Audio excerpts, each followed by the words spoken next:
Hi friends, आपका स्वागत Vinod GS गुरु channel में।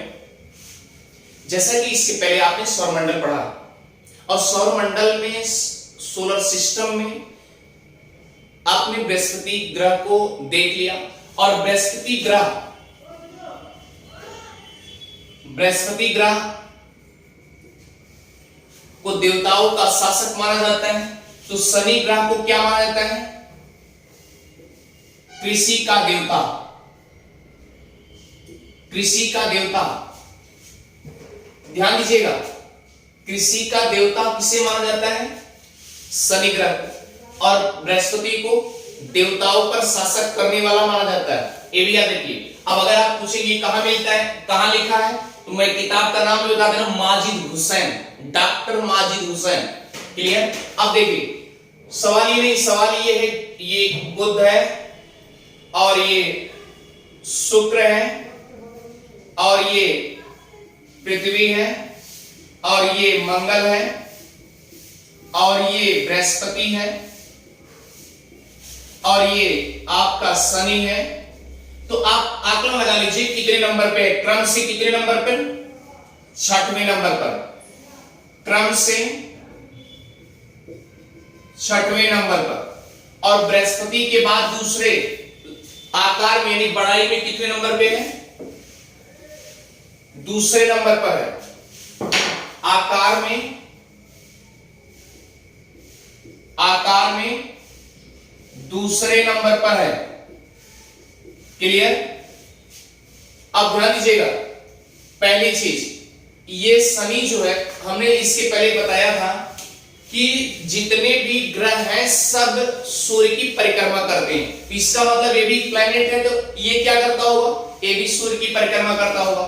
तो ये सूर्य का चक्कर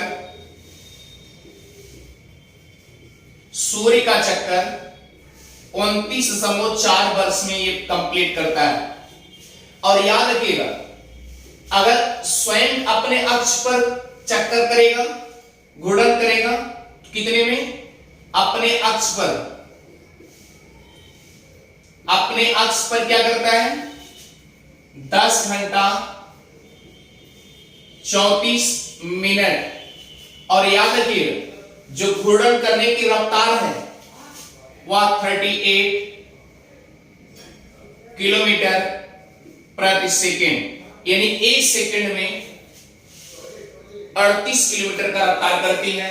अब सोचिए, अगर इतना रफ्तार कर रही है, इतनी तेज से रफ्तार कर रही है, इस पे जो हल्की फुल्की गैस होगी वो बिल्कुल टिकेंगे नहीं। हल्की गैस नहीं पाई जाती है।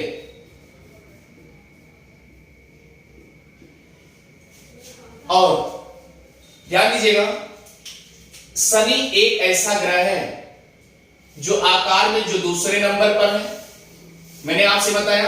और इसकी क्वालिटी क्या है?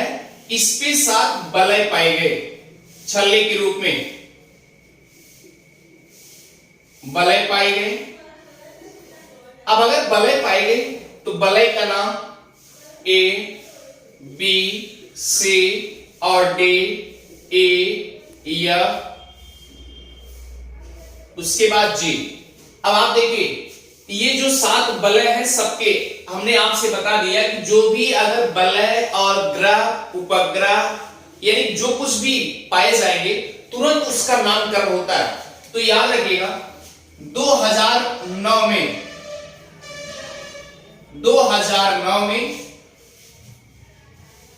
8वां बलय पाया गया। 8वां बलय पाया गया, वो भी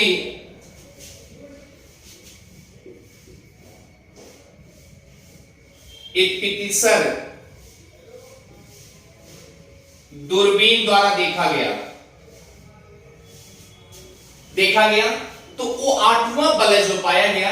और एच रीजनिंग में आपको कैसे बता देते? एच का क्वालिटी देखिए, ऐसे मिला देंगे, ये एच हो गया, यानी एच के रूप में कौन सा बलय हो गया?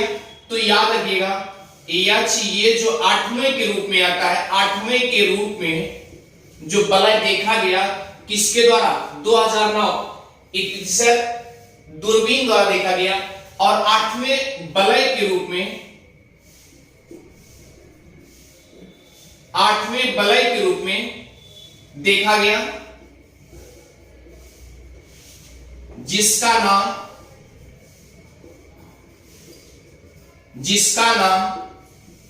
फोवे रख दिया गया।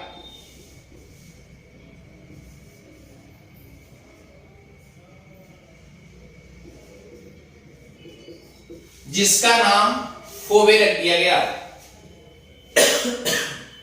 अब सोच लीजिए, और इसकी क्वालिटी क्या बताई गई?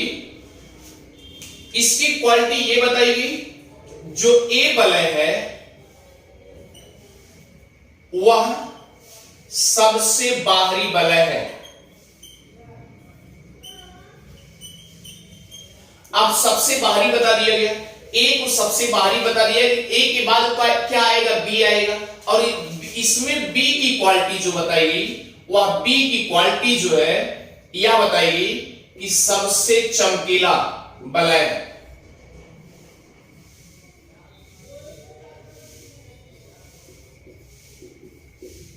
सबसे चमकीला वलय, और जो सबसे चमकीला वलय है, ए की क्वालिटी क्या होती होगी? बताएगा कि सबसे बाहरी है और ये चमकीला है। अब सोचिए, ए के बाद बी आया, क्या बी नहीं चमक रहा होगा? वलय भी तो अपने आप में गुणन कर रहे होंगे, अब घर्षण कर रहे होंगे। तो कहने का मतलब ये है, इस तरीके से अगर चमक रहे हैं तो जितने वलय होंगे कुछ न कुछ सबका रिस्पॉन्स एरिया ना।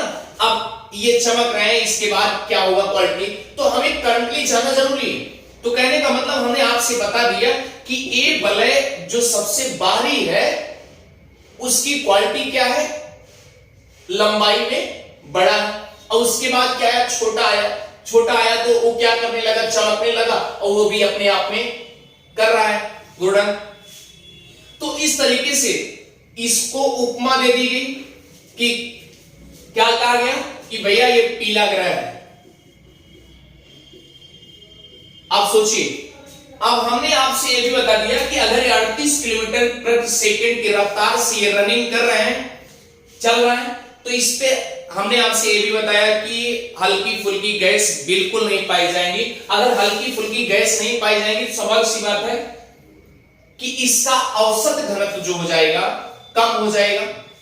भाई जब इसके कुछ गैस वगैरह नहीं पाई जाएंगी तो इसका औसत घनत्व क्या होगा? कम होगा। औसत घनत्व कम होता है। अच्छा, अब औसत घनत्व कम होता है तो कितना होता है? तो 0.7 घन सेंटीमीटर। 0.7 घन सेंटीमीटर। अच्छा ये बताइए, अगर औसत घनत्व कम हो गया, 0.7 घन सेंटीमीटर है, तो स्वाभाविक सी बात यह ग्रह कैसा होगा? हल्का ग्रह होगा। क्लियर? तो ये सीक्वेंस आपको जानना जरूरी है। जैसा कि हमने आपसे बता दिया कि शनि ग्रह को डॉक्टर माजिद हुसैन की किताबों में एक वर्ड लिखा है कि शनि ग्रह जो है कृषि का देवता है, और बृहस्पति ग्रह को देवताओं का गुरु मानिए, देवताओं का शासक करने, देवता पे भी शासक करने वाले बृहस्पति ग्रह को मानिए। और यहां पर क्या मानिए? शनि को कृषि का देवता मानिए। कोई न्याय का देवता आएगा, कोई सबको घुमाने वाला आएगा। तो ये सारे चक्कर लगाने वाले ये सीक्वेंस आपको जानना जरूरी है। और याद रखिएगा कि 2015 तक 63 उपग्रह की मान्यता है।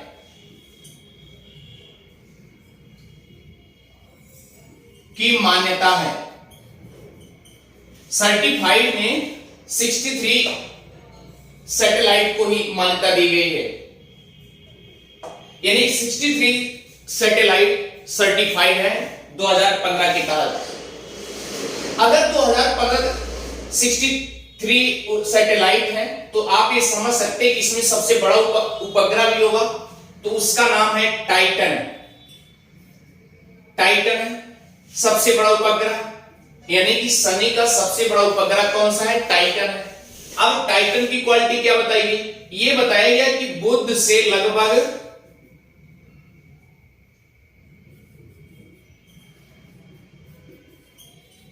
कम है, आकार में कम है। तो इसका मतलब कि तुलना किससे की गई? बुध से की गई।